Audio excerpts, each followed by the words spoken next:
സംസ്ഥാനത്ത് കഴിഞ്ഞ 5 വർഷത്തിനിടെ കാട്ടാന ആക്രമണത്തിൽ കൊല്ലപ്പെട്ടത് 105 പേരെന്ന് വിവരാവകാശ രേഖ.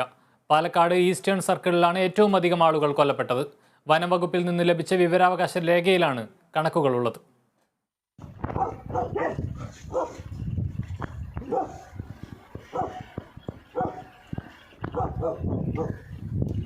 പാലക്കാട് ഈസ്റ്റേൺ സർക്കിളിൽ കഴിഞ്ഞ 5 വർഷത്തിനിടെ 38 പേർക്കാണ് കാട്ടാന ആക്രമണത്തിൽ ജീവൻ നഷ്ടമായത്. വിവരാവകാശ പ്രവർത്തകൻ രാജു വാഴക്കാലയുടെ അപേക്ഷയിലാണ് ഇതു സംബന്ധിച്ച് വിവരങ്ങൾ പുറത്തുവന്നിരിക്കുന്നത്.